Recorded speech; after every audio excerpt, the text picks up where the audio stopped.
My son sent me a message in the family group chat at 11 at night. I read it 3 times before my hand stopped shaking. Don't come to Christmas dinner. My wife says you're going to ruin the whole party. Below that, a string of reactions. Hearts. Laughs. And the name Chloe, my daughter-in-law, appeared again and again. She hadn't just read the message. She had celebrated it. I took a deep breath. My fingers moved slowly across the screen. I typed barely 2 words. Understood. Period. Nothing more. I silenced the phone and placed it face down on my office desk. Outside, the city shimmered from the 32nd floor. The lights of the financial district blinked like fallen stars. No one in my family knew where I really worked. To them, I was just an older woman who did administrative jobs, a secretary, maybe a receptionist, something unimportant. I let them think that for years. It was easier that way. Fewer questions, less envy, lower expectations. Now, sitting in my Italian leather chair facing floor-to-ceiling windows that looked out over the skyline, I wondered if it had been a mistake. But it didn't matter anymore. The decision was made. If they wanted to celebrate my absence, they would have it. Forever. The next morning dawned gray. A fine rain beat against the glass. I had a meeting with German investors at 9 in the morning. Video conference. An expansion contract for $87 million. I dressed in my ivory power suit. Pearls at my neck. Discreet heels. My hair pulled back in an impeccable bun. By 8:30, I was already reviewing financial projections when Sarah, my executive assistant, knocked on the door. "Miss Harper, you have visitors." I looked up. "I don't have anything scheduled until 9. I know. But they insist. They say they're family." I felt a chill run down my spine. I looked at the clock. 8:43. "Who is it?" "Your son Liam and his wife Chloe." The silence lasted 3 eternal seconds. "Did you tell them to wait at the reception?" "Ma'am, they already came up. They said you work here and needed to see you urgently. Security didn't know what to do because they mentioned they were family." I closed my eyes. I counted to 5. "It's fine. Show them in 10 minutes. First, I need to make a call." Sarah nodded and closed the door. I picked up the internal line. I dialed security. "Mike, in a few minutes, 2 people are going to enter my office. I want you to stay close. If I raise my hand like this, remove them immediately. Understood?" "Understood, Miss Harper." I hung up. I took a deep breath. I opened my laptop and activated the video conference camera 5 minutes early. The Germans were already connected. 5 men in suits, serious faces. "Guten Morgen, Frau Harper." "Good morning, gentlemen. Apologies, we will have to move up some points. A situation has arisen." At that moment, the door opened, without a knock. Liam entered first. Jeans. Wrinkled shirt. 3-day stubble. Behind him, Chloe. Emerald green dress. Sky-high heels. Excessive makeup. A knockoff handbag that pretended to be designer. They froze in the entryway. Their eyes swept the office. The windows. The paintings. The furniture. The mahogany desk. Chloe was the first to see the gold plaque on my desk. "Evelyn Harper, CEO, Apex Biopharma International," she screamed. A sharp, hysterical scream that made the Germans on the screen frown. "Mom!" Liam looked like he had seen a ghost. His face lost all color. I raised a finger, a subtle gesture. I continued speaking in English with the investors. "Gentlemen, as you can see, the market projection for the next quarter shows a significant increase in the European sector." "Mom, what is this?" Liam raised his voice. I didn't look at him, I continued. Chloe walked toward my desk. Her heels clicked like hammer blows. "You are the director of this company." Silence. The Germans waited. One of them cleared his throat. "Frau Harper, should we reschedule?" "No. Give me 2 minutes, please." I muted the microphone. I swiveled my chair. I looked directly at them, coldly. "You have 30 seconds to explain what you are doing here." Liam swallowed hard. "Mom, I didn't know you. That you worked at." 25 seconds. Chloe recovered her composure. She smiled, that fake smile she always used at family gatherings. Evelyn, forgive the intrusion. It's just that we need to speak with you urgently. It's important. 20 seconds. We need a loan. Liam blurted it out. It's an investment, a unique opportunity. $85,000. We'll pay you back in 6 months with interest. I leaned back in the chair. I crossed my hands over my lap. No. What do you mean no? Chloe took a step forward. You didn't even hear what it's about. I don't need to hear it. The answer is no. But you have money. Chloe pointed around the room.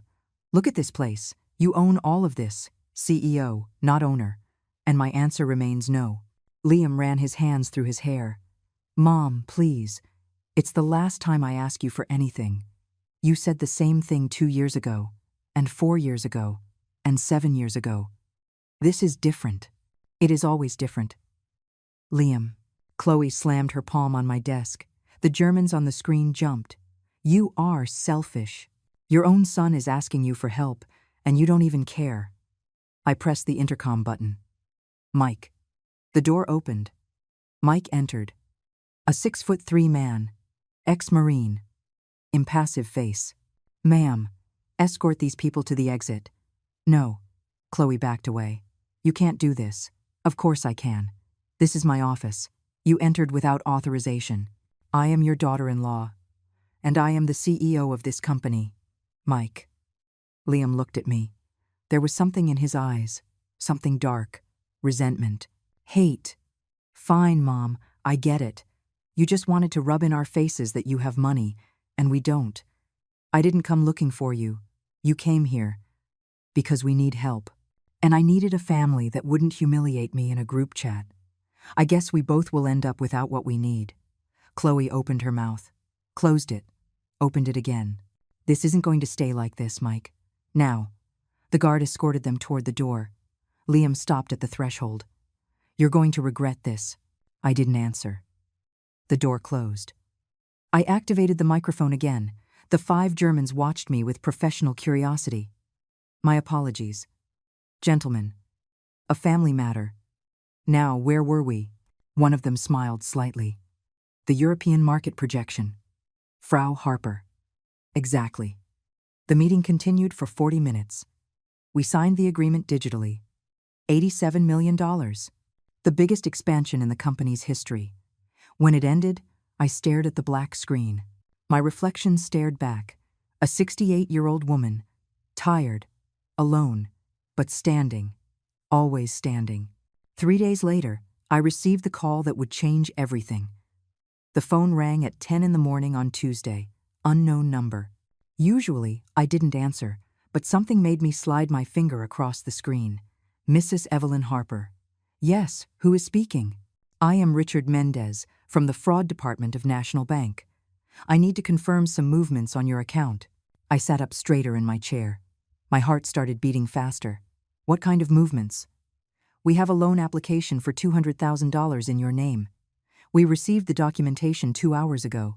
However, there are some irregularities that generated alerts for us.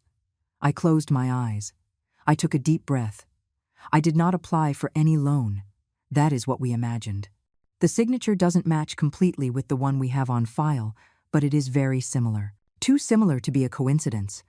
Can you send me copies of the documents? They are already on their way to your email. Mrs. Harper, there is something else. This isn't the first application. In the last 6 months, there were 3 other attempts. All were automatically rejected for smaller amounts, but this one reached a level that requires manual review. My hand gripped the phone so tightly my knuckles turned white. 3 previous attempts. Correct. One for $50,000. Another for $75,000. The third for $120,000. All with documentation that looked legitimate at first glance. Do you have the dates? Yes. The first was May 14th. The second, July 22nd. The third, September 18th. I opened my digital calendar. I searched for those dates. May, July, September. And then I saw it. May 14th. Liam came to my apartment, said he needed to talk, brought wine. We stayed up talking late. I went to the bathroom. He stayed alone in the living room. Where was my purse? My documents. July 22nd. He called me crying. Marriage problems. I gave him the key to my house so he could come vent while I finished a meeting. When I arrived, he was already gone. He left a thank you note and full access to my study. September 18th. Family dinner at my parents' house. I forgot my wallet in the car. Liam offered to get it. He took 15 minutes. 15 minutes for what should have been 3. Mrs. Harper, are you there? Yes. Yes, I am here. We need you to come to the bank to sign a fraud declaration. We also recommend freezing your credit and changing all your passwords. I'm on my way right now. I hung up. I stared at the cell phone screen. My hands were shaking. Not from fear, from fury. I dialed Sarah. Cancel everything I have today. And get me Jack Miller, the private investigator.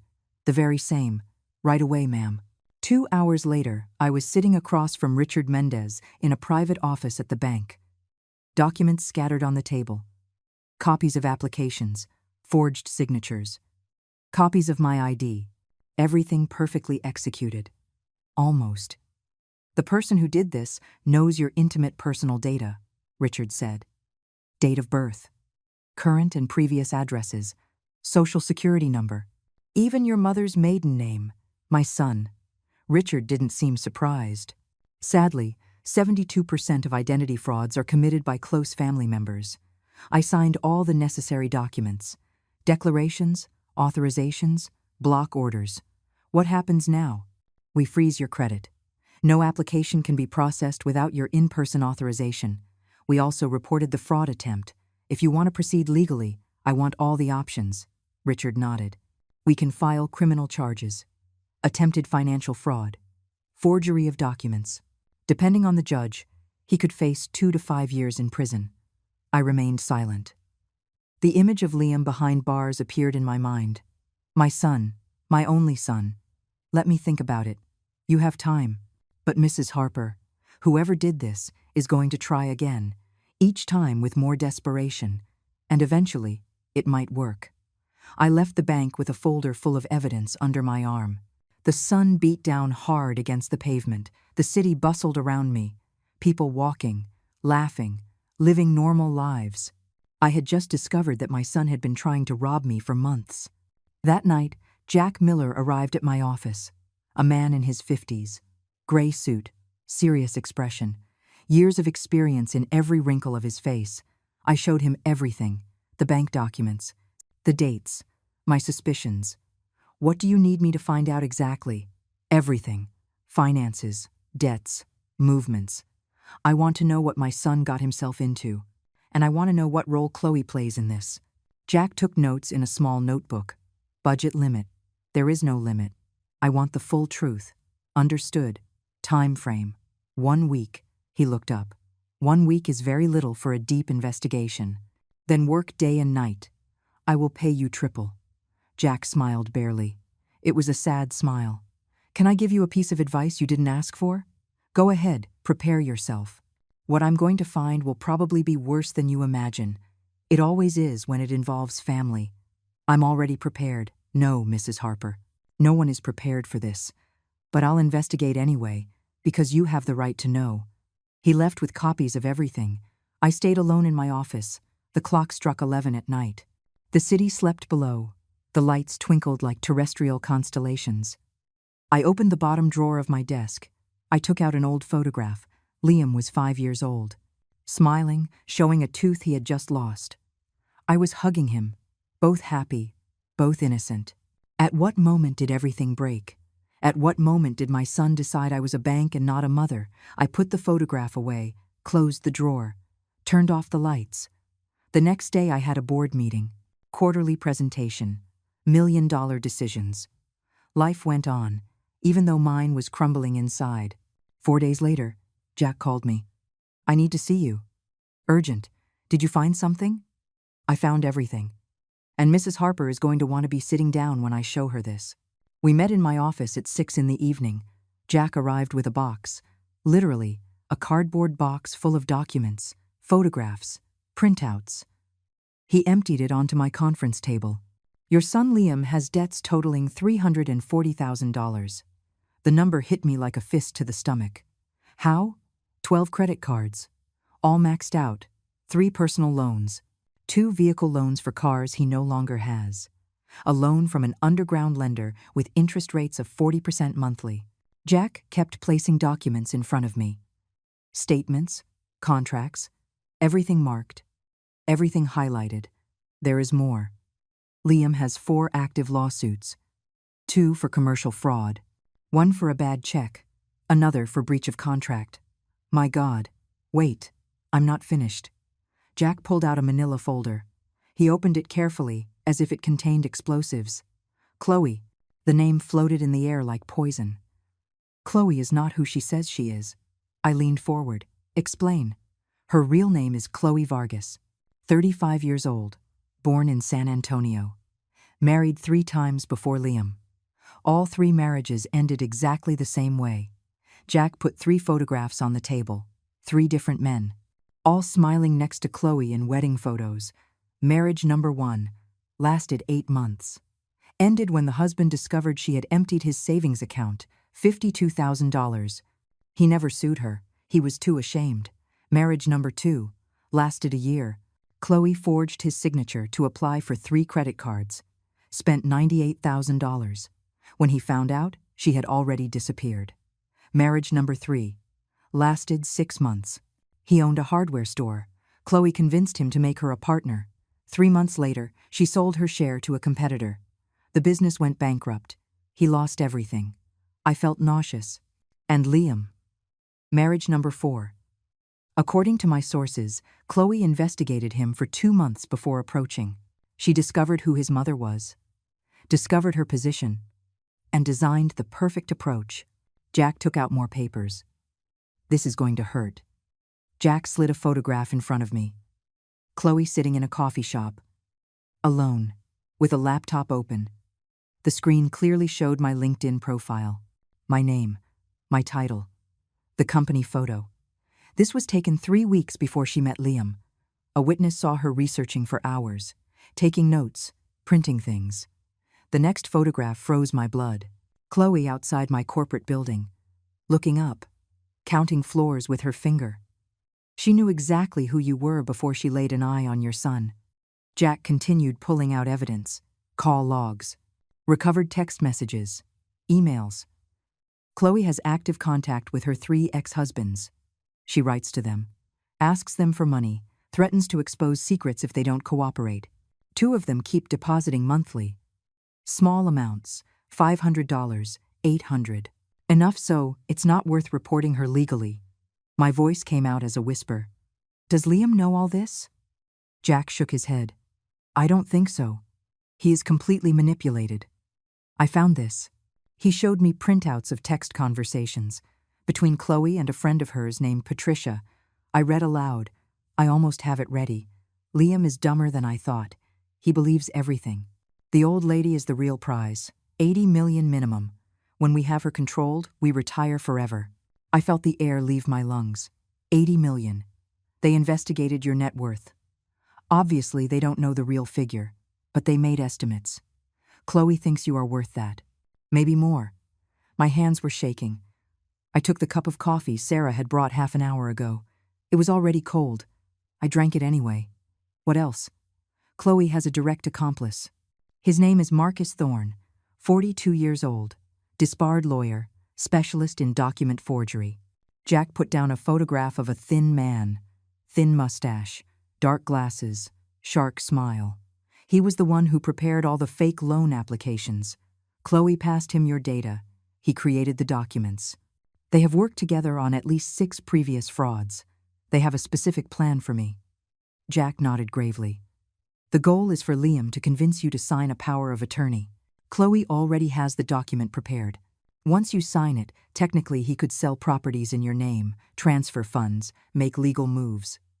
And they think I'm going to sign something like that. The plan is to soften you emotionally. According to the messages I recovered, they are going to invent a medical crisis. Chloe is going to fake a high-risk pregnancy. They need money urgently for treatment. They are going to pressure you with guilt, with manipulation, with tears. I leaned back in the chair. The ceiling seemed to spin. When? Soon. Maybe this week. They are desperate. Liam's debts have very aggressive collectors. One of them already threatened physical violence. I closed my eyes, counted to 10, breathed.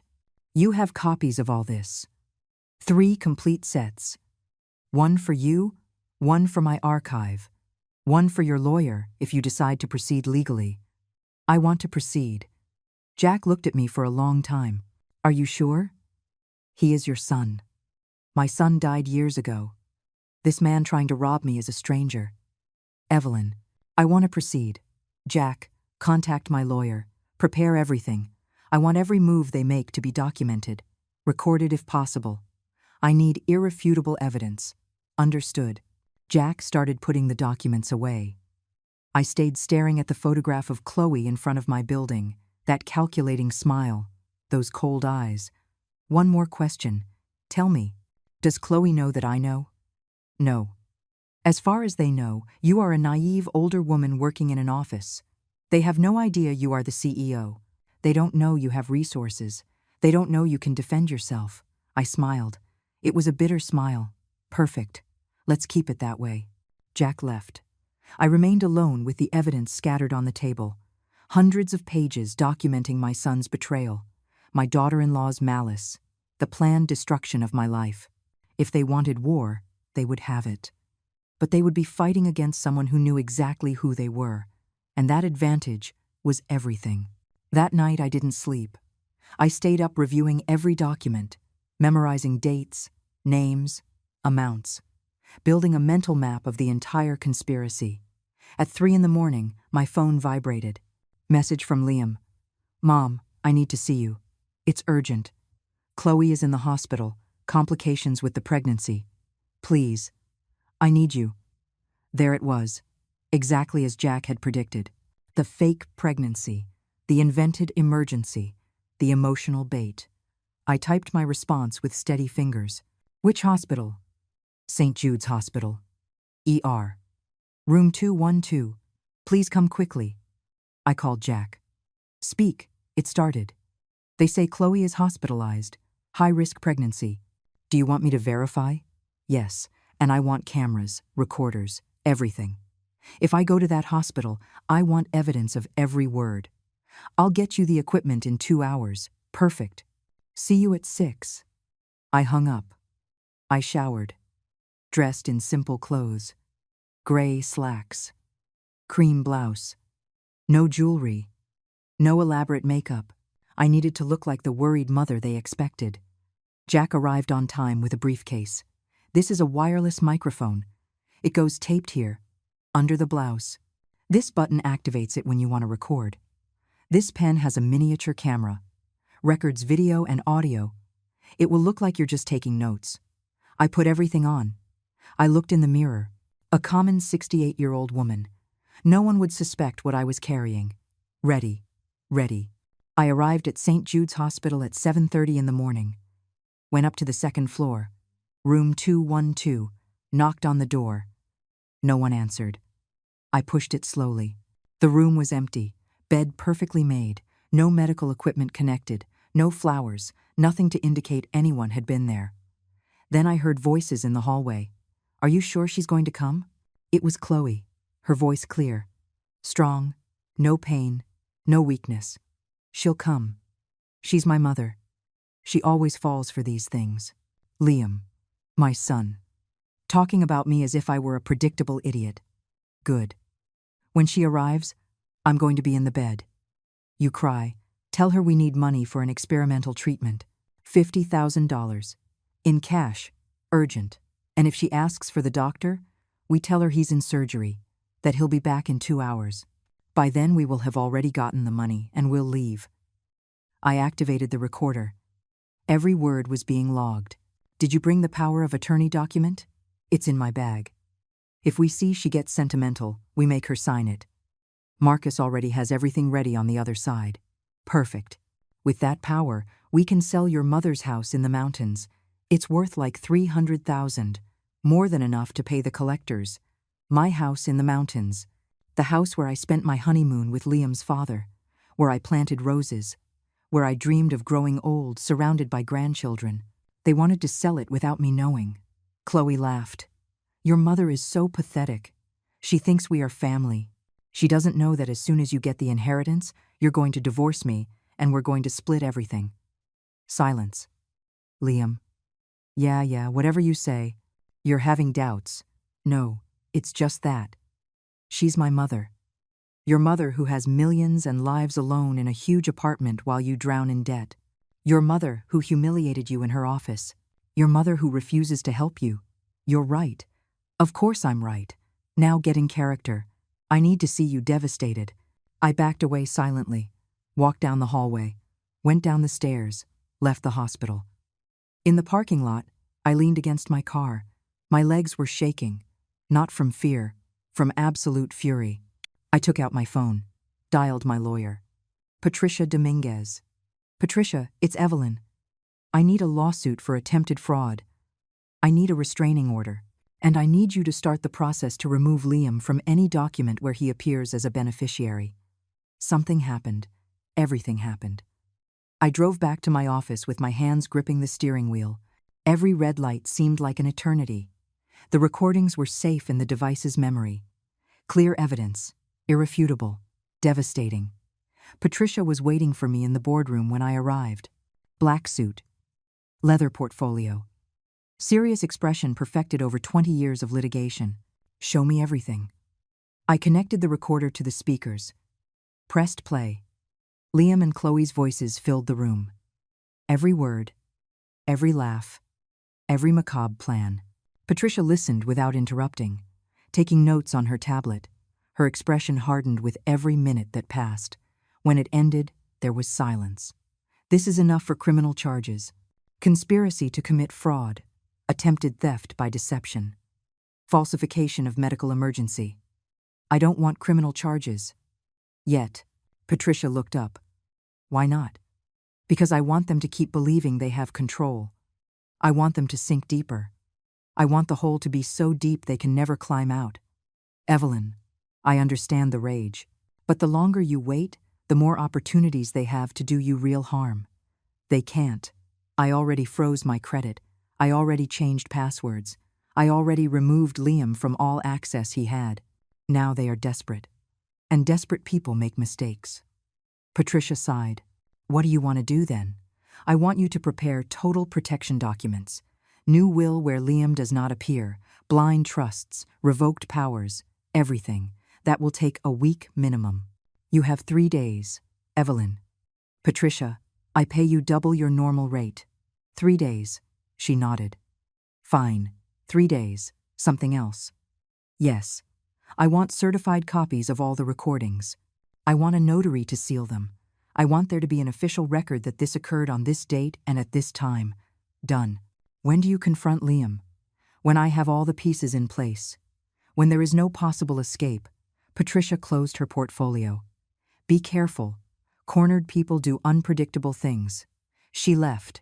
I stayed watching the city through the windows. The sun was starting to set. Long shadows stretched between the buildings. My phone vibrated. Liam. Mom, where are you? We arrived at the hospital and you weren't there. Chloe is very bad. She needs to see you. I didn't answer. I let the message float there. Unread, unanswered. 5 minutes later. Another message. Mom, please, it's urgent. The doctors say she needs surgery. It costs $50,000. We don't have that money. You are the only one who can help us. I put the phone away. Continued working. At 10 at night. I had 17 messages from Liam. 8 from Chloe. 3 missed calls. The last message said, if you don't help me, I'm going to lose my wife and my son. Is that what you want? For me to lose everything? You who have so much. I turned off the phone. The next day, Wednesday, I arrived early at the office. Sarah was already there. Miss Harper, you have visitors downstairs. They say it's urgent. Who is it? Liam and Chloe. They are in the lobby. Security won't let them up without authorization. I looked at the clock. 7:15 in the morning. Let them wait. How long? Until I finish my coffee. Sarah smiled barely. Understood. I drank my coffee slowly, checked emails, signed 3 documents, made 2 international calls.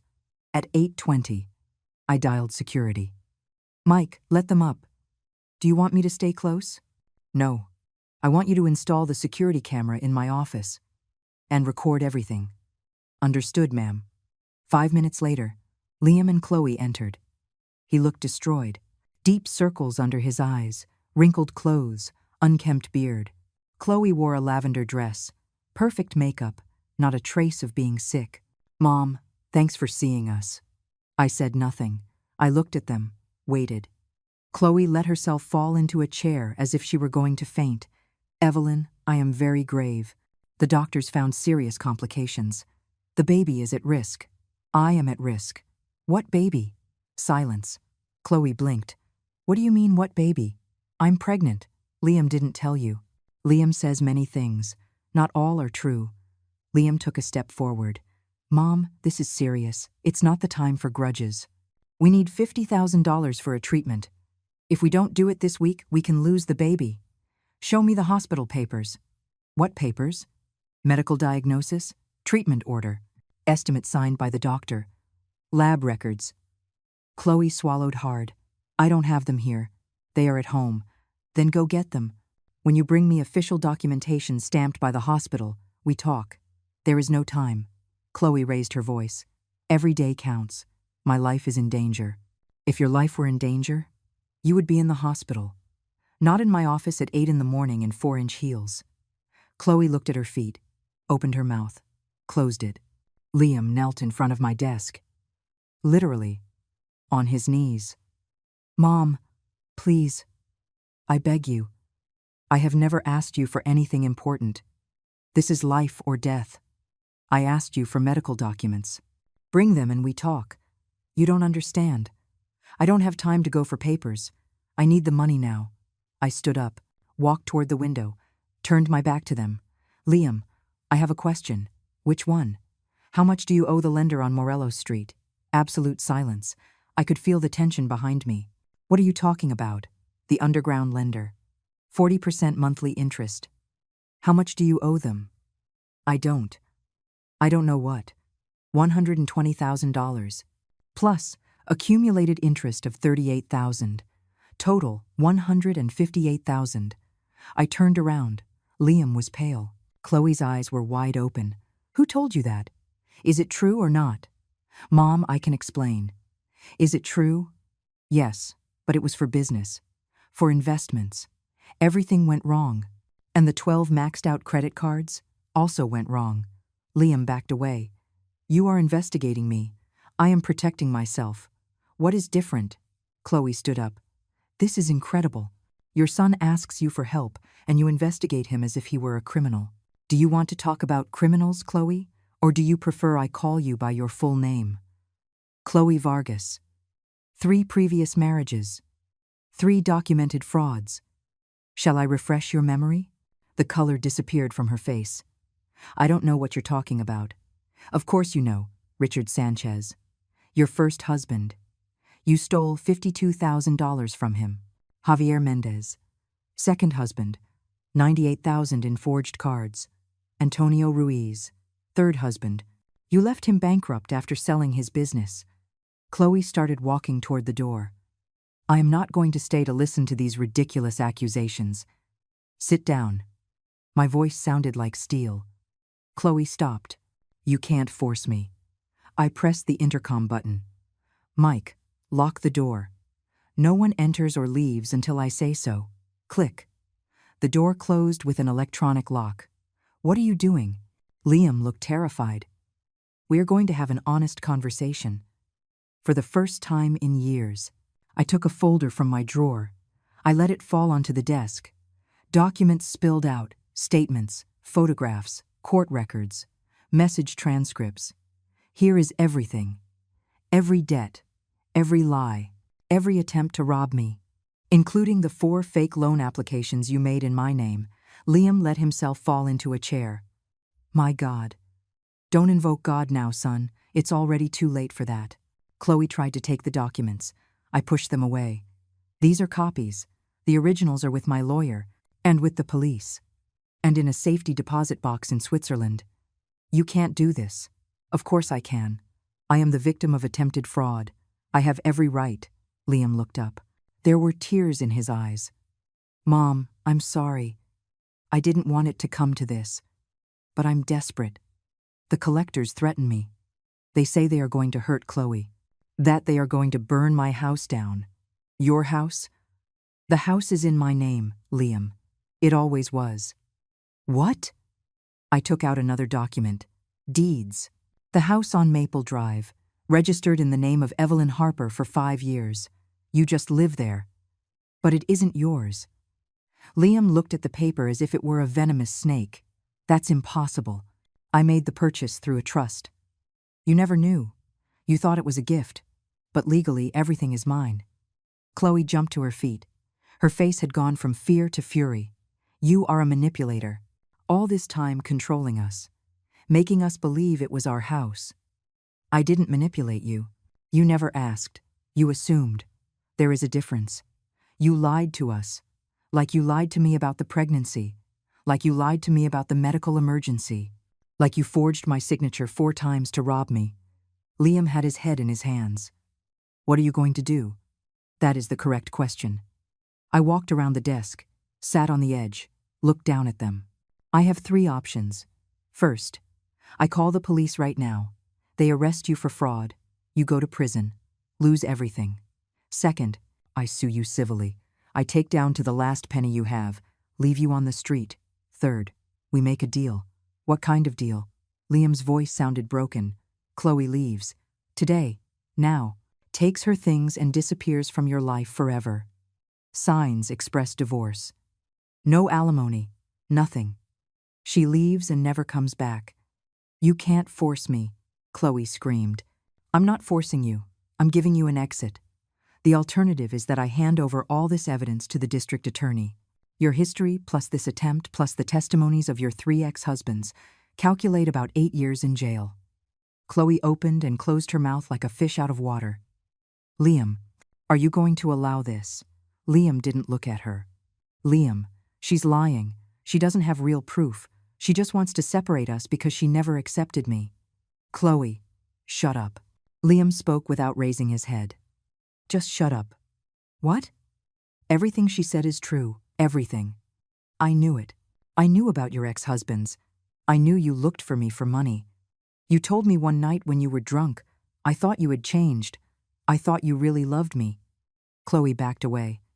Liam, I knew about the fake pregnancy. Knew we were lying.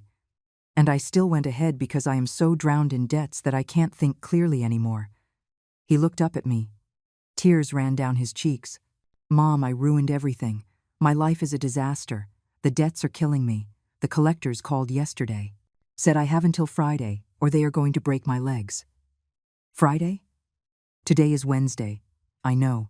I stayed silent, watching him, my son, the boy I carried in my arms, the young man I graduated from college, the man who turned into this. How much do you need for them to leave you alone? 158,000. But Mom, I don't expect that. I'm going to give you $200,000. Liam jerked his head up. Chloe too. What? 200,000. Pay the collectors. Pay off the most urgent cards. Start from 0. I don't understand. Why would you do that after everything? Because you are my son, and because I am going to give you one last chance. 1. If you waste it, there won't be another. I turned to Chloe. You have 2 hours to get out of that house. Sarah is going to accompany you. You can take your clothes and your personal things. Nothing else. The furniture stays. The jewelry Liam bought you with money he didn't have stays. Everything stays. You can't do this. Of course I can. It's my house. And you have been living there illegally since I found out about your fraud. Mike. The door opened. Mike entered with another guard. Escort Mrs. Vargas to the house on Maple Drive. Supervise that she only takes her personal belongings. If she tries to take anything else, call the police. Understood, Miss Harper. Chloe glared at me. You're going to regret this. I already regret meeting you. Now go before I change my mind and call the DA. Mike took her by the arm. Chloe pulled away sharply. I can walk alone. She left with her head held high, as if she still had dignity, as if she hadn't just lost everything. The door closed. Liam and I were left alone. The silence lasted a whole minute. Why are you helping me after everything I did? Because I still have hope that the son I raised is inside there, buried under bad decisions. But there, I don't deserve it. No, you don't deserve it. But I'm going to give it to you anyway. With conditions. Anything. First, therapy, 3 times a week.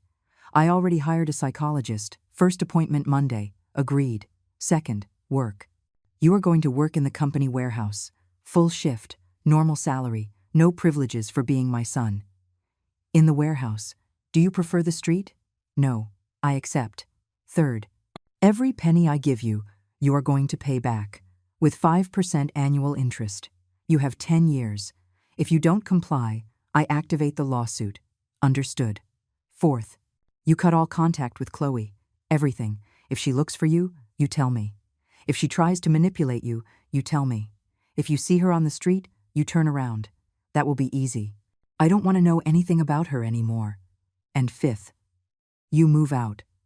That house has too many toxic memories. I'm going to sell it. I'm going to give you a small apartment, functional, nothing fancy. Liam nodded. When does all this start? Monday. Today is Wednesday. I give you the rest of the week to resolve the chaos of your life. Monday at 7 in the morning. You present yourself at the warehouse. Mom, thank you. I know I don't have the right to any of this. No, you don't. That's why you don't waste it. Liam stood up, walked toward the door, stopped. Mom, yes, I'm sorry. Truly. I'm sorry for everything. I didn't answer. He left. I stayed alone in the office. My hands were shaking. Not from fear, from relief, and from exhaustion. Sarah entered half an hour later. Chloe left.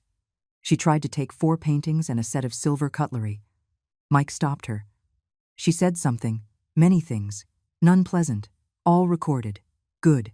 Keep those recordings. Do you think she'll come back? I am sure. People like her always come back. And I was right.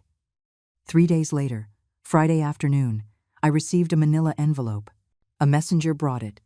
No return address, just my name handwritten. I opened it carefully. Inside were photographs, documents, and a letter. The photographs showed Chloe with a man I didn't know, someone older, well-dressed, in an expensive restaurant, laughing, too close. The documents were bank records, transfers. Chloe had received regular deposits from this man for the last 2 years, while she was married to Liam, large amounts, $10,000 monthly, sometimes $15,000, the letter said. Mrs. Harper, my name is Robert Bob Vance. I was your son's partner 5 years ago. Liam scammed me and took my company. I lost everything because of him. I've been waiting years for the right moment to get revenge. But you beat me to it. These photos and documents are a gift. Chloe didn't just betray your son with lies. She betrayed him literally. The man in the photos is Marcus Thorne, the lawyer who forged your documents. He and Chloe have had an affair for 3 years. Liam never knew. The whole plan was the 2 of them. Marry Liam, rob you, divorce, split the money, disappear together. I would like to meet with you. I have more information. Information that will interest you. My number, 555-0147, B.O.B. I let the letter fall onto the desk. Chloe had an accomplice, and a lover, and an escape plan. Liam had been used from the beginning, and I had just given him $200,000 that were probably going to end up in Chloe's hands somehow. I dialed Bob's number. He answered on the second ring. Mrs. Harper, I need to see you. Today. I'll be in your office in an hour. I hung up. I looked at the photographs again. Chloe kissing Marcus. Chloe receiving an envelope full of cash. Chloe smiling that shark smile I knew so well. She had underestimated me. She thought that by leaving, she would have the last word. She didn't know the war was just beginning. Bob Vance arrived exactly an hour later. I saw him enter from my window. Man in his 50s, worn but clean gray suit, walked with the posture of someone who once had power and lost it all. Sarah showed him in. We greeted each other with a firm handshake. Thank you for seeing me, Mrs. Harper. Thank you for the information. Sit down. He took the chair across from my desk. He had deep circles under his eyes, hands calloused by manual labor. This was not a man who spent his days in offices. Before starting, I need to know something. Why help me? What do you gain from this? Bob smiled bitterly. Revenge. Pure and simple. Your son destroyed me 5 years ago. We had an import company. He was the accountant. I trusted him completely. He took documents out of his briefcase. Liam forged my signature, emptied the corporate accounts. $340,000. When I realized, he had already disappeared the money. I reported it to the police. But Liam is smart. He had covered his tracks, made it look like I had authorized the transfers, that it was part of legitimate investments. And what happened? I lost the company, the house, the savings. My wife left me. I've been working in construction for 4 years to survive. I sleep in a rented room, eat once a day, all thanks to your son. The hate in his voice was palpable. But there was also pain, deep pain, of someone who lost everything. How did you get this information about Chloe? I've been following them for months. I wanted to find evidence to reopen my case against Liam. In the process, I discovered Chloe and Marcus's entire plan. I followed them to hotels, restaurants, saw exchanges of money, recorded conversations. You have more recordings. Hours. Everything is on this USB drive. He placed a small black device on my desk. Conversations where they plan exactly how to rob you, how to manipulate Liam, how to split the money. They even have tickets bought to Costa Rica for 2 months from now. Complete disappearance plan. I took the drive, held it as if it were a grenade. Why didn't you go directly to the police? Because the police didn't help me the first time, because the system protects people like Liam, people with contacts, with lawyers. But you, Mrs. Harper, you have real power, real resources. You can do what I never could, destroy them. And what do you want in return? Justice. I want to see Liam pay for what he did to me. I don't care if it's jail or financial ruin or public shame. I just want him to pay. I leaned back in the chair, studied his face. There was sincerity there, and desperation, the dangerous combination of someone who has nothing to lose. Liam already lost everything. I gave him a chance at redemption. Honest work, therapy, possibility to start over. Bob clenched his fists. You gave him money, $200,000, to pay his debts. That money is going to end up in Chloe's hands. She is going to contact him, going to cry, going to manipulate him, and he is going to cave. He always caves. Not if I stop him first. How? I leaned forward. Bob, I'm going to make you a proposal. Let's work together. You have information. I have resources. Combined, we can ensure that both Chloe and Marcus pay. But I need you to trust me. What do you have in mind? A trap. We are going to make Chloe show her true plan. We are going to record her, document her, and we are going to use that to destroy any credibility she has. And Liam. Liam has one last chance to save himself. If he wastes it helping Chloe, then he falls with her. But I want to give him that chance. Bob looked at me for a long time. You are kinder than I would be. It isn't kindness. It's that I am still his mother, and mothers are idiots when it comes to our children. He laughed. It was a dry laugh, without humor. All right, let's work together.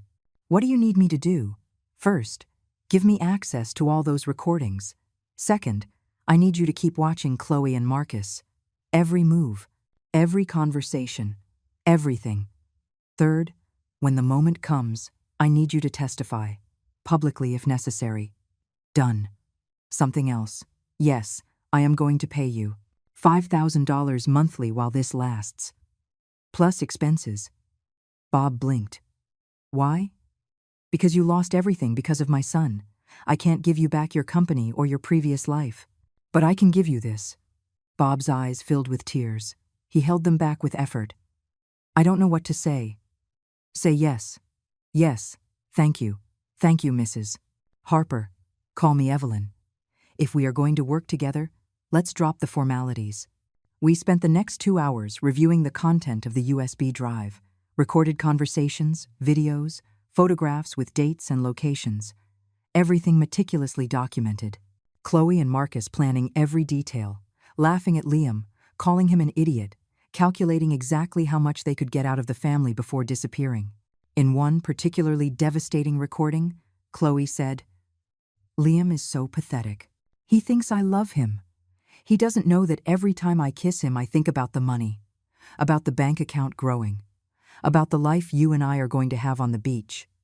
Marcus responded, "How much do you think we can get out of the old lady? Minimum, $1 million. She has to have more. Rich old women always have more hidden. We just need the power of attorney. With that we can sell properties, empty accounts, everything. And if Liam suspects? He won't suspect. He is too stupid. He is so deep in debt he would do anything, even betray his own mother." I stopped the recording. I stared at the black screen. Bob spoke quietly. "I'm sorry. I know it's hard to hear that about your son. It isn't hard. It's the truth. And the truth always hurts." We reviewed more files. There was a particularly interesting document, a detailed plan written by Marcus. Phase 1. Gain Liam's trust. Completed. Phase 2. Quick marriage. Completed. Phase 3. Integration into Harper family. Completed. Phase 4. Map Evelyn Harper's assets. In process. Phase 5. Create financial crisis for Liam. Completed. Phase 6. Obtain power of attorney. Pending. Phase 7. Massive asset transfers. Pending. Phase 8. Divorce and disappearance. Pending. Target date for Phase 8. February 15th. I looked at the calendar. February 15th. 3.5 months. They plan to disappear in February. With all your money. I closed the laptop. Rubbed my eyes. I was tired. So tired. "Bob, I need one more favor. Anything. I need you to contact Chloe. Tell her you have information about me. Valuable information. Account numbers. Hidden investments.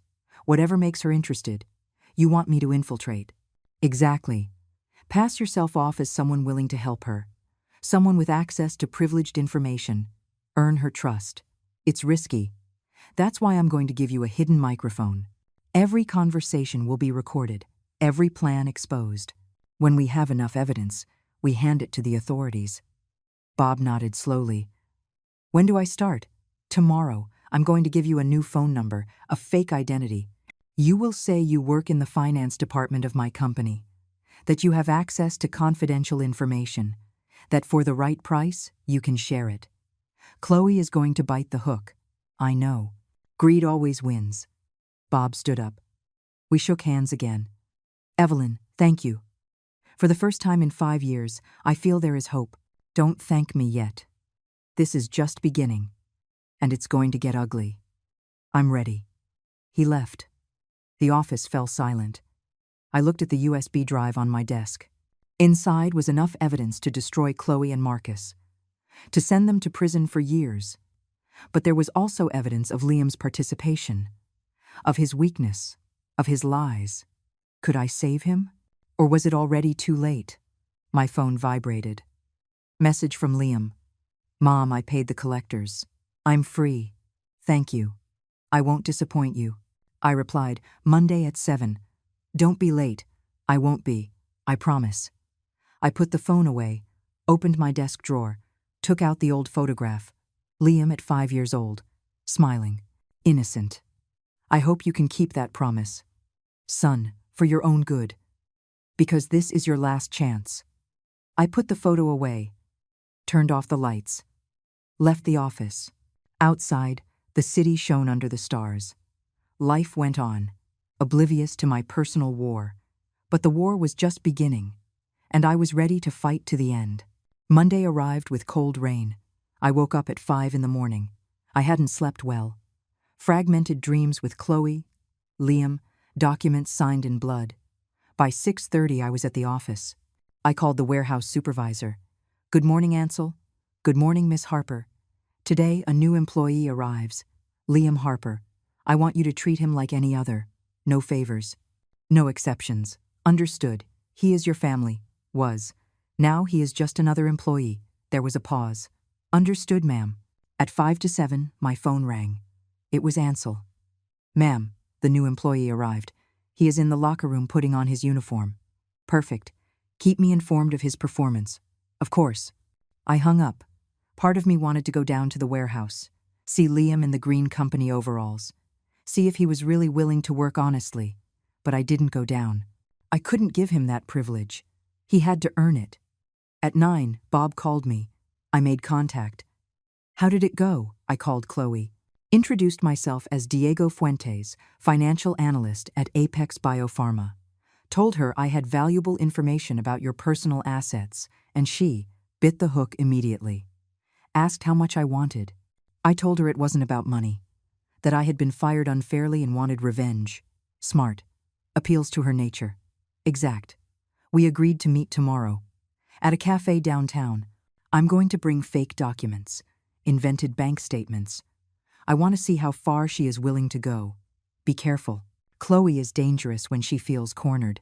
I know. That's why I'm going to wear the microphone you gave me. And I'm going to record everything. Good. Report back to me later. The day passed slowly. Meetings, calls, papers to sign. But my mind was elsewhere. At 4 in the afternoon, Ansel called again, Miss Harper, regarding Liam. What happened? Nothing bad. Just wanted to inform you. He worked without complaining. Carried boxes, organized inventory, stayed half an hour extra without anyone asking him. I felt something warm in my chest. Hope, maybe. Thank you for informing me, Ansel. One more thing. At lunchtime, he rejected a call. I saw the name on the screen before he hung up. It said Chloe. Hope turned to ice. Did he answer? No. He rejected the call and kept working, but she called back 3 more times. All rejected. Maintain surveillance. If he answers any call from her, let me know immediately. Understood. That night I couldn't concentrate on anything. Chloe was already trying to contact Liam, probably with fake tears, with empty promises, with the manipulation she mastered so well. Would Liam resist? Or would he cave like always? Tuesday morning, Bob met with Chloe. I waited in my office with the audio receiver connected to the microphone he was wearing. I heard everything in real time. Diego, thanks for coming. Chloe's voice. Sweet like poisoned honey. No problem. I understand you are interested in information about Evelyn Harper. Very interested. She's my mother-in-law. Well, ex-mother-in-law. We had differences. So I heard. I also heard she has quite a bit of hidden money. How much? More than people imagine. Offshore account in the Cayman Islands, $200 million. Silence. I could imagine Chloe's eyes shining with greed. 200 million. That's what the internal records show. Real estate investments in Europe, shares in shell companies. The woman is rich, very rich. And how can I access that information? That's the problem. Everything is protected with firewalls, security passwords, 2-factor authentication. Unless you have direct access to her personal accounts, it's impossible. And if I had a power of attorney signed by her, Bob laughed. With that, you could do whatever you wanted. Transfers, sales, everything. But good luck getting Evelyn to sign something like that. She is suspicious. Very suspicious. We'll see. There was the sound of cups. Someone drinking coffee. Diego, why are you helping me? What do you gain? I told you. Revenge. Evelyn fired me 3 months ago. No reason. No severance. 20 years working for her, and she kicked me out like a dog. I want to see her suffer. Then we are on the same side. Seems so. But Chloe, I need to know. What do you plan to do exactly? Recover what belongs to me. Evelyn took everything from me. My house, my husband, my future. I'm going to take something from her too. Does Liam know about this? Chloe laughed. It was a cold laugh. Liam is a useful idiot. I've been calling him, but he doesn't answer. Eventually he will answer. He always does. And when he does, I'm going to convince him to help me get that power of attorney. How? With the only thing that works with him. Guilt. I'm going to tell him I'm really pregnant this time. That I lost the baby because of the stress his mother caused. That I need money for psychological treatment. He's going to cave. He always caves. And if he doesn't cave, then I use Plan B. What is Plan B? I have photographs of Liam. Compromising ones? With other women? From before we got married. But his mother doesn't know that. I'll threaten to send them to her if he doesn't cooperate. Bob whistled. You are cruel. I am practical. In this world, you either eat or get eaten. I choose to eat. I like you, Chloe. I think we can work well together. I hope so. Now, about those documents you mentioned. Can you get me copies? I can, but it's going to cost. How much? $50,000. Chloe coughed. I don't have that amount right now. Then pay me when you get access to Evelyn's money. Let's say 10% of what you managed to steal. 5%. 7.5. Deal. I heard the sound of hands shaking. Diego, I think this is the start of a beautiful friendship. I hope so, Chloe. I hope so. The conversation continued another 20 minutes. Chloe revealed more details. Names of contacts, specific plans, tentative dates. Everything was recorded. Every word, every admission of guilt. When Bob returned to my office 3 hours later, he wore a triumphant smile. We have everything. I listened. It was brilliant. Chloe is exactly as greedy as you thought, and she is willing to destroy Liam without thinking twice. She mentioned Marcus, not directly, but she asked that we meet again. Said she wanted to introduce me to her partner. 100% sure it's Marcus. Perfect.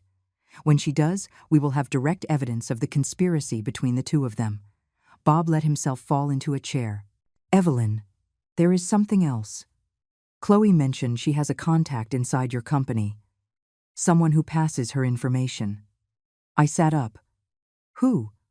She didn't give names, but she said that person warned her when you gave money to Liam. Knew the exact amount, $200,000. I felt cold in my spine. I have a traitor in my own company. It seems so. What else did she say? That person has been passing her information for months. Your schedule, your meetings, your movements. That's why they knew exactly when to visit you at the office. I stood up, walked toward the window. The city stretched out below. Thousands of windows, thousands of lives.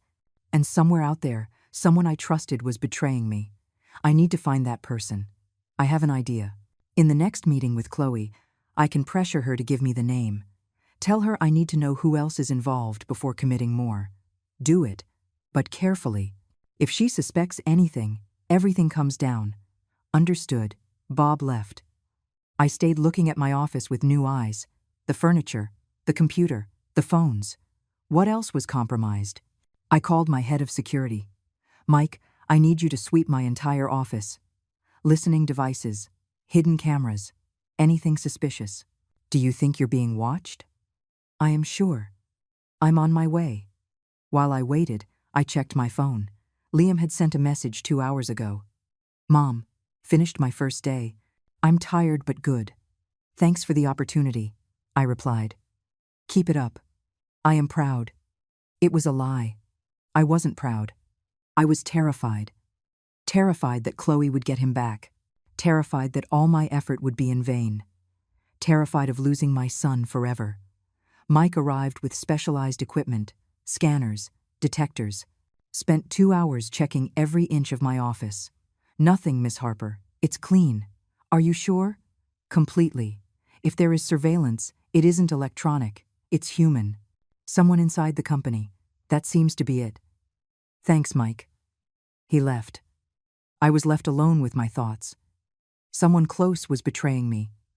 Someone with access to sensitive information. Someone I trusted. The list of suspects was short, very short, and I needed to discover who it was before it was too late. My phone vibrated. Unknown number. I answered. Yes. Evelyn Harper. I have information that interests you. Woman's voice, distorted, electronically altered. Who are you? Someone who knows your secrets. And your family's secrets. What do you want? $500,000. Transfer tonight, or tomorrow everyone will know things you prefer to keep hidden. What things? Liam's fraud. Your participation covering it up. The offshore accounts you didn't declare. Keep going. I felt the floor disappear under my feet. I kept my voice steady. I couldn't show fear. I don't have illegal offshore accounts. And I didn't cover up any fraud. The distorted voice laughed. Of course you did. You paid Liam's debts. $200,000. That is complicity, cover-up of criminal activity.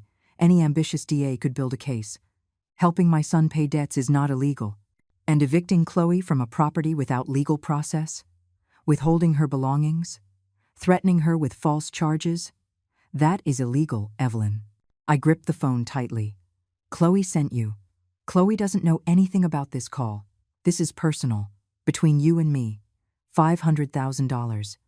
You have until tomorrow at noon. I will send instructions for the transfer. And if I refuse? Then the financial newspaper gets an interesting package. Documents, recordings, testimonies. Your reputation will be destroyed. Your company will lose investors. Your life will become a public scandal. The line went dead. I stood holding the phone. My hands were shaking. Not from fear, from pure rage. Someone was blackmailing me, and that person knew too much. Details only someone very close could know. I dialed Jack Miller. Jack, I need a call trace urgent. I just got blackmailed. Do you have the number? I gave it to him. Give me an hour. While I waited, I mentally reviewed every recent conversation. Every meeting, every person with access to sensitive information. Sarah, my assistant of 10 years. Loyal. Trustworthy. Or not? Ansel, warehouse supervisor, 20 years in the company, but with limited access. Patricia, my lawyer, knew everything. Absolutely everything. Mike, head of security, heard every conversation, saw every document. Who? Jack called exactly an hour later. The number is prepaid, bought with cash at a store downtown. Impossible to trace the buyer. And the call. Made from a zone 3 miles around your office, cell tower in the financial district. Whoever called you was close. Very close. Evelyn, this is serious. If you have an infiltrator, they can sabotage everything you are planning against Chloe.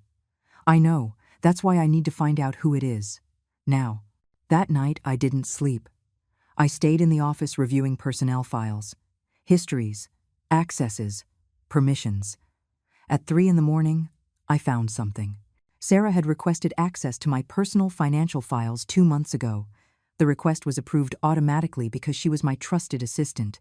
But why would she need access to those files? I checked the entry logs. Sarah had accessed documents marked as private 17 times, always after 6 p.m. When the office was empty, I felt my stomach contract. I called Mike. I need the security recordings from the last 2 months, specifically from my assistant's area. After 6 p.m, suspicion of Sarah. I suspect everyone. Send them to me now. An hour later, I had the recordings. I reviewed them at high speed, looking for patterns, strange behavior.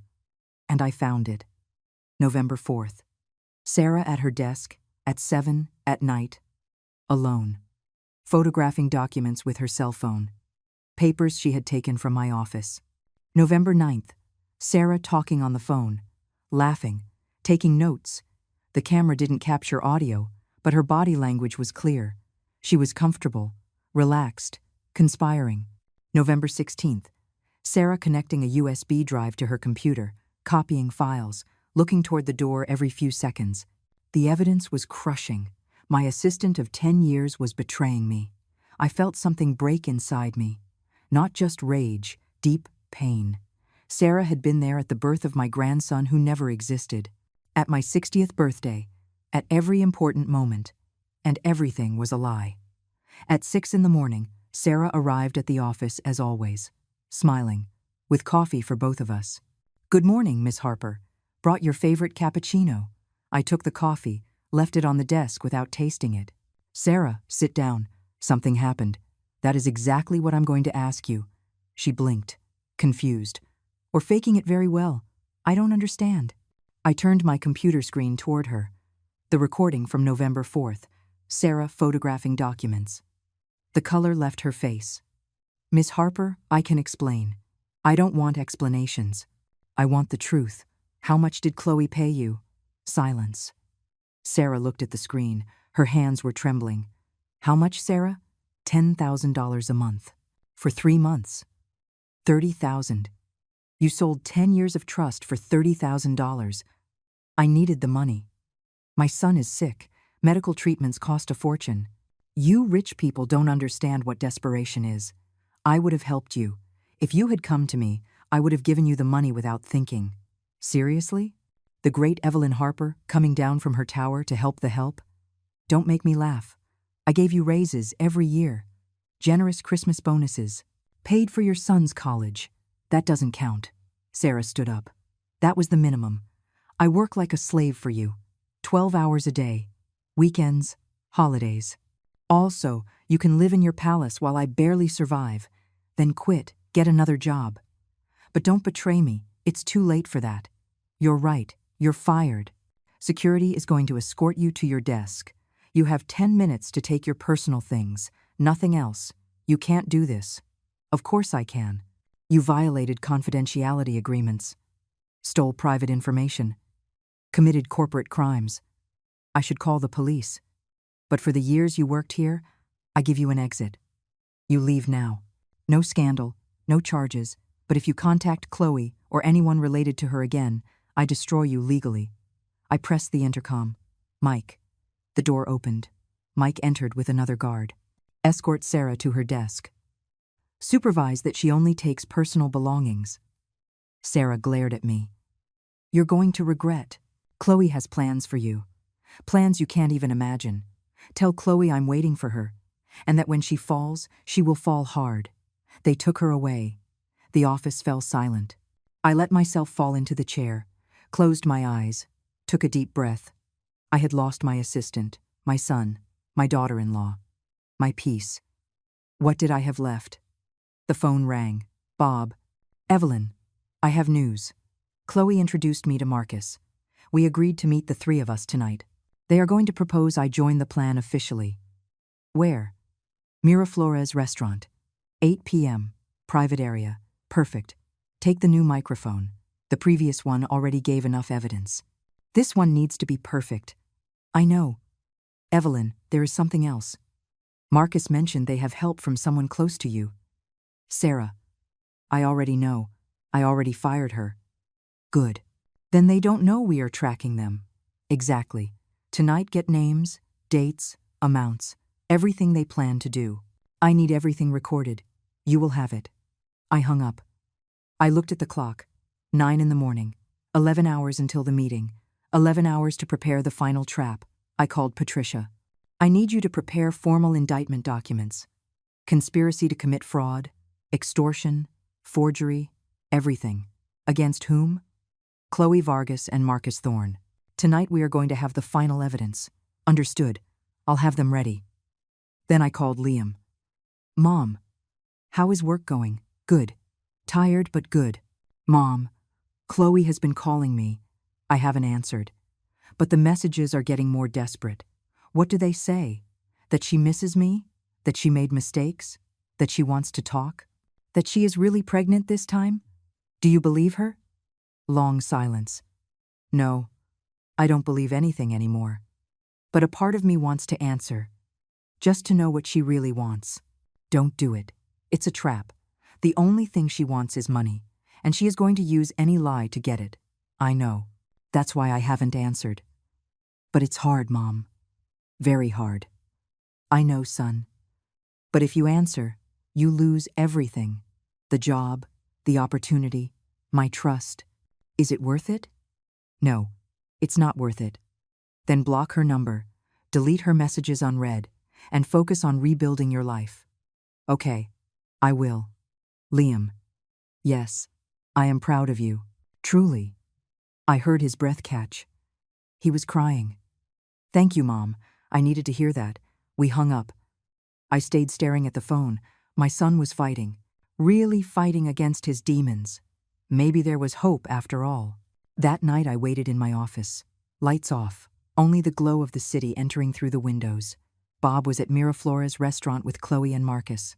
I listened to everything in real time through the headphones. Diego, we appreciate the trust. It was Marcus. His voice smooth. Dangerously charming. No problem. If we are going to do this, I need to know we are on the same side. Absolutely. Look, the plan is simple. Evelyn Harper has assets worth over $400 million. Properties, investments, stocks. With the right access, we can transfer at least $100 million before she realizes. $100 million, Bob whistled. That is ambitious. That's why we need your help. You have internal access, codes, authorizations. With that, we can move money without raising alerts. Chloe intervened. And Liam is going to get us the power of attorney. He is weak, sentimental. He's almost caving. Are you sure? I heard she has him working in the warehouse. As punishment. Chloe laughed. That is perfect. She has him humiliated, resentful. When I arrive with tears, saying I miss him, that I made mistakes, he will sign whatever. And if Evelyn discovers the plan, Marcus tapped the table softly. She won't. We already eliminated her infiltrated assistant. Sarah warned us that Evelyn discovered her.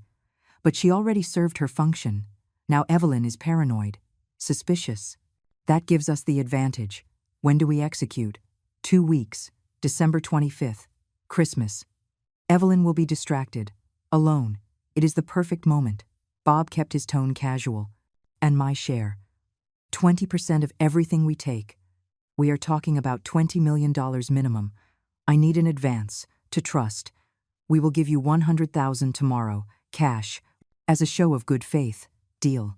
I heard glasses clinking, toast, laughter. My hand gripped the armrest of the chair. I had them. Every word recorded, every admission of guilt documented. I dialed Patricia. We have them. Conspiracy, planned fraud, extortion, everything. Do you want me to activate the arrest warrants? Not yet. Tomorrow they are going to hand money to Bob. I want to catch them in the act. With the cash in hand, without possible escape. Understood. I'll coordinate with the DA's office. The next day, Bob met with Chloe and Marcus in a public parking lot. I was 2 blocks away in my car, with binoculars, recording everything. I saw Marcus hand over a briefcase. Bob opened it. Stacks of bills, counted them quickly. 100,000, as promised. That is just the start, Diego. In 2 weeks you will be a millionaire. I hope so. They said goodbye. Bob walked toward his car. Chloe and Marcus toward theirs. At that moment, 3 squad cars blocked the exits of the parking lot. Police came out with guns drawn. Chloe Vargas. Marcus Thorne. You are under arrest, Chloe screamed. Marcus tried to run. They tackled him in 3 seconds. The handcuffs shone under the Sunday I got out of my car. Walked slowly toward them. Patricia at my side. Bob behind. Chloe saw me. Her face transformed into a mask of pure hate. You. This is entrapment. No. This is justice. An officer read the charges. Conspiracy to commit fraud. Extortion. Forgery of documents. Attempted, aggravated theft. You can't prove anything. Patricia took out a tablet, pressed play. Chloe's voice filled the parking lot. Liam is so pathetic. He thinks I love him. He doesn't know that every time I kiss him I think about the money. Chloe paled. That is illegal. Recording without consent. Actually, no. Bob had every right to record conversations where he participated. And you confessed to multiple crimes. In detail, Marcus struggled against the handcuffs. I have lawyers. Good lawyers. I'm going to be out in 24 hours. Maybe. But your law license is already permanently suspended. The Bar Association doesn't tolerate criminals. And your face is going to be in every newspaper tomorrow. Your career is over. They put them in the squad cars. Chloe looked at me through the window. There was no longer beauty in her face, only poison. This doesn't end here, Evelyn. I'm going to destroy you, even if it takes me years. You have between 5 and 10 years of prison ahead. Plenty of time to think about your mistakes. The squad cars left. The parking lot was empty. Bob approached. He had tears in his eyes. Thank you. For the first time in 5 years, I feel there is justice. Thanks to you. Without your help, I never would have caught them. What is going to happen now? You are going to testify at the trial. You are going to recover your dignity, and I am going to offer you a job in my company. Financial Security Department. Living wage, full benefits. Bob hugged me, cried on my shoulder like a child. I don't deserve your kindness. We all deserve a second chance. You, Liam, Ave and May. That night I went to my parents' house, where it all had started months ago, the Christmas dinner I was forbidden from. I knocked on the door. My sister Elena answered. Evelyn, didn't expect to see you. I need to speak with everyone. Are they here? Yes, come in. The family was gathered in the living room. Uncles, cousins. Everyone went quiet when I entered. I took out my phone, connected it to the TV, played the recordings. For 40 minutes, they heard everything. Chloe's plans, the manipulation, the lies, the massive theft attempt. When it ended, there was absolute silence. My mother spoke first. Evelyn, we didn't know. No one knew, except Chloe and Marcus. And Sarah, who betrayed me for money. Liam entered at that moment. Still in the warehouse uniform, dirty from honest work. Mom called me, said everyone was here. I looked at him, he looked at me.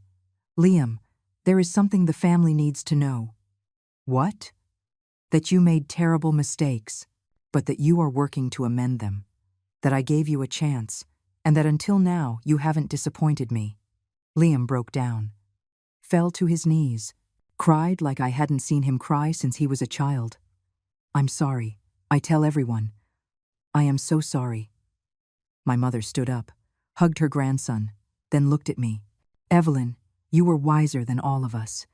Forgive me for judging you. One by one, the family approached. Hugs, apologies, tears. Elena was the last. I always knew you were special, sister, but I never imagined how much. I only did what I had to do. Protect my family. Even if they didn't want to be protected. 3 months later, the trial ended. Chloe and Marcus were sentenced to 8 years in prison. Sarah received 3 years of probation. Liam kept working, attending therapy, rebuilding his life step by step. I sold the company. $847 million, more than anyone expected. With that money, I created a foundation to help people betrayed by family, to give second chances, to teach that forgiveness is not weakness, it is the greatest strength that exists. Now I travel, I see the world, I live in peace. And when someone asks me if I regret anything, I always answer the same thing. They called me selfish for not giving away my dignity. Today, they struggle to survive. I finally live.